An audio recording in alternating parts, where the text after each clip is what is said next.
నిన్న ఏలూరు జిల్లా ఉంగుటూరు నియోజకవర్గం ఎల్లమెల్లి గ్రామంలో మా పంచాయతీని కాపాడండి అంటూ కూడా కొంతమంది అయితే నినాదాలు చేశారు. అదైతే రచ్చ మీడియా అయితే కథనంగా అయితే ఈరోజు అయితే ప్రసారం చేసింది. అయితే మా ఊరిలో పంచాయతీలో ఏ అన్యాయం జరగలేదు.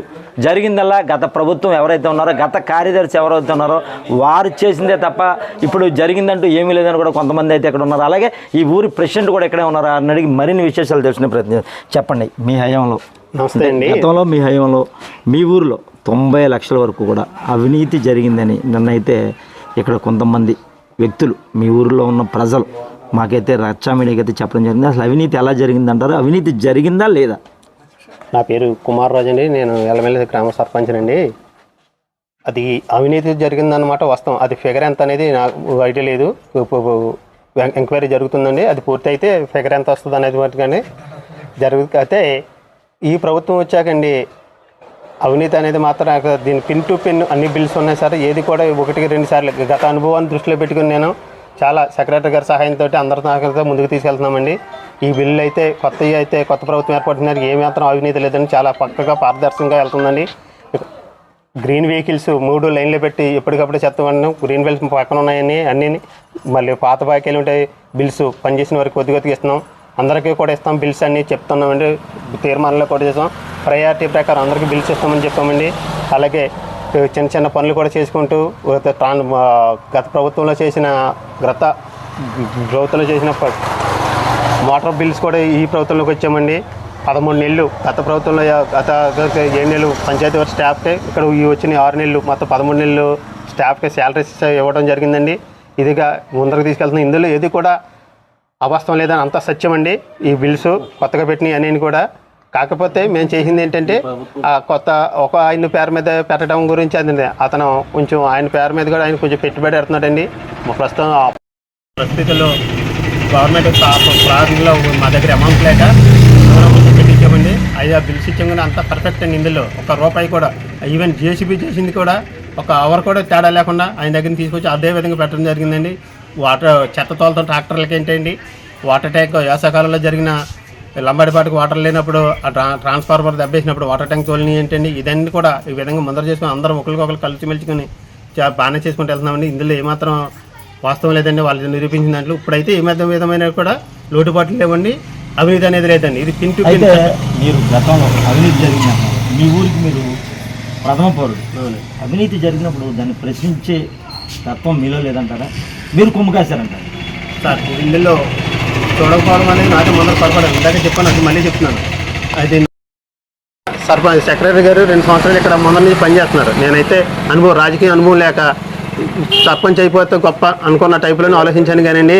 ఇలా ఉంటుందని కూడా ఐడియా లేదండి. ఈ విధంగా ఉంటుందని కూడా ఐడియా లేదు. ఏ విధంగా ఉంటే ఇంకోలాగా ఉన్నామో ఈ విధంగా ఉంటుంది, ఇన్ని ఉంటాయని కూడా నాకు ఐడియా లేదండి. మెయిన్ నా యొక్క పొరపాటు వల్ల ఇది ఇలాగ జరిగితే కారణం అండి. నాకు అనుభవం లేకండి మెయిన్ థింగ్. అయితే అవినీతి జరిగిందన్నారు, ఎంత జరిగిందో తెలియదు అన్నారు. అప్పుడు అధికారులు వచ్చారంట కదా, మరి అవినీతి గత కార్యదర్శి, వెళ్ళిపోయిన కార్యదర్శి అవినీతి చేశాడని కూడా చెప్తున్నారు. మరి ఆ కార్యదర్శిని మీ ఊరు ప్రథమ పౌరుడిగా మీరు నిలదీసి మీ ఊరికి ఏదైతే గ్రామ పంచాయతీ సొమ్ము అతను కాజేశాడు, సొమ్ముని మళ్ళీ మీ ఊరు పంచాయతీకి రప్పించే ఏర్పాట్లు ఇప్పుడు అటువంటి కృషి మీరు చేయలేదంటారా? మా ఊరు నాయకులు మేము కలిపి చేసామండి. ఈ లోపల ఆయనకి నాకు హెల్త్ బాగాలేదు, వచ్చి కలుస్తానన్నారు. ప్లస్ ఈ లోపల మళ్ళీ వాళ్ళ అమ్మగారి హాస్పిటల్లో ఉన్నారని, హైదరాబాద్ చాలా సీరియస్ అని హైదరాబాద్ తీసుకెళ్ళాను అన్నారు. కలుస్తానని చెప్పారండి. ఆయన మీ అందరికి చెప్పి మీ అందరికీ ఏం జరిగిందని చెప్తాను, నాయకులకి అందరూ అని చెప్పాడండి. అయితే మీరు ప్రయత్నించామండి. నాయకులు మేము కూడా ప్రయత్నించామండి. అయితే హాస్పిటల్ కొత్త కార్యదర్శి కూడా ఇక్కడ మనతో ఉన్నారు. ఆయన కూడా అడిగి ప్రయత్నం చేద్దాం. చెప్పండి, మీ మీద మీ ఊరు ప్రజలు అవినీతి చేశారంటూ ఆరోపణ చేశారు. మీరు అవినీతి చేస్తే ఎంత అవినీతి చేశారో చెప్తారా? ఇక్కడ నేను 3 నెలలు రావడం జరిగింది. 3 నెలల క్రితం అండి. నేను వచ్చినప్పటికే ఈ పంచాయతీలో డబ్బులు అనేవి లేవండి. అసలు లేకపోయినప్పటికీ కూడా జీతాలకి బాగా ఇబ్బంది పడుతున్న పరిస్థితి ఇక్కడ స్టాఫ్. అయితే జనరల్ ఫండ్స్లో రూపాయలు లేకపోవడంతో నేను 14 ఫైనాన్స్ నుంచి వాళ్ళకి 7 నెలలు జీతాలు ఇవ్వడం జరిగిందండి. అప్రాచ్గా 10,60,000 దాకా ఇవ్వడం జరిగింది. నాకు 5 లక్షలు సుమారుగా దగ్గరగా వర్క్స్కి సంబంధించి ఇవ్వడం జరిగింది. ఇందులో ఎటువంటి అవతవకలు జరగలేదండి. గత ప్రభుత్వంలో ఇవ్వడం కూడా నేను చేసాను, బిల్స్ ఇస్తామని చెప్పడం జరిగింది. అలాగే ఇప్పుడు ప్రజెంట్ ఎంక్వైరీలో ఉన్నందున ఈ పంచాయతీ గత కార్యదర్శి మీద ఎంక్వైరీ ఉన్నందున ఇది ఎంక్వైరీ నడుస్తూ ఉందండి.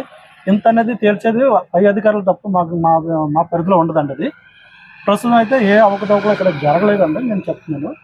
ఇంకా ఇప్పుడు ఒక గాడిలో పడిందని చెప్పొచ్చండి. నేను వచ్చినాక శానిటేషన్ విషయంలో కానీ ఊళ్ళో ప్రజలకు కానీ ఎటువంటి ఇబ్బంది లేదండి. అయితే మీరు గాడిలో పడింది అంటున్నారు, శానిటేషన్ అంటున్నారు. శానిటేషన్ బాగాలేదు, వాటర్ బాగాలేదు అని అభియోగాలు కూడా చేస్తున్నారు.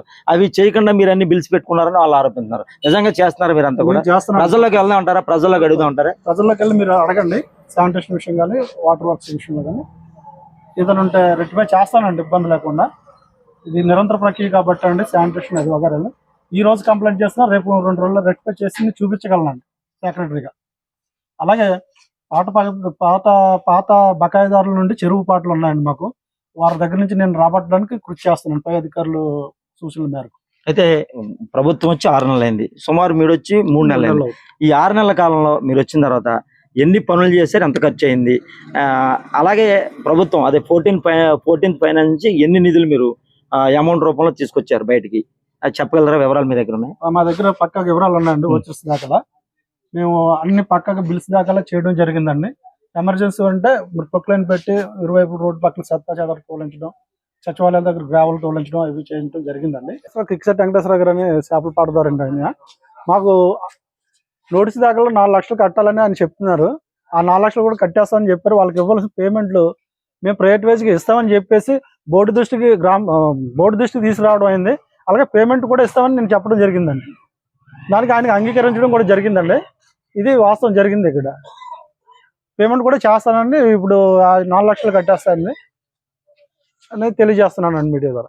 నిమిత్తం అండి బిల్లు పెట్టి మా బిల్లు 7 లక్షల రూపాయల బిల్లు ఉందండి. నాకు బిల్లు పెడతలేదని బిల్లులో తీసుకోమని అన్నాం. ఇంకా 4 కట్టాలి, 4 కట్టాలండి. ఆయన బిల్లు పెడతానని చెప్తారండి. ఆయన అడగడానికి ఆయన కూడా